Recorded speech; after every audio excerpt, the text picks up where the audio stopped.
எந்த தப்புக்கு எந்த தண்டனை? கருட புராணத்தில் உள்ள 28 வகையான நரகங்கள் என்ன? மனிதர்கள் நாம் செய்யும் தவறுகளுக்கு என்ன மாதிரியான தண்டனைகள் நரகத்தில் கிடைக்கும் என்பதை பற்றி நாம் விரிவாகும் வீடியோ மூலம் தெரிந்து கொள்வோம். வாருங்கள்.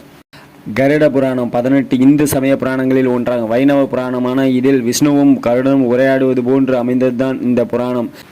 மரணத்துக்கு பின் உள்ள வாழ்க்கை, ஈமச்சடங்கு மற்றும் மறுபிறவி போன்றவை இவைகளை பற்றி இதன் 2ஆம் பகுதி விளக்குகிறது. இப்பிராணத்தில் வானியல், இலக்கணம், மருத்துவம், நவரத்தின கட்டமைப்பு மற்றும் பண்புகள் பற்றி விவாதிக்கின்றன. மொத்தம் 19,000 செய்யுள்களை கொண்டது இந்த கருட புராணம். கருட புராணம் நரகங்கள் 4 லட்சம் என்றும் அவற்றில் மிக முக்கியமானவை 28 என்றும் சொல்கிறது. மனிதன் நல்லொழுக்கத்துடன் வாழ வேண்டும் என்பதற்காக நம்முடைய சிந்தனைகள், செயல்களுக்கு பாவ புண்ணியங்கள் உருவாக்கப்பட்டுள்ளன. மனிதர்கள் செய்யும் பாவம் புண்ணியத்தை பொறுத்து அவர்களுக்கு தண்டனையோ வெகுமதியோ கிடைப்பதாக நம்பப்படுகிறது.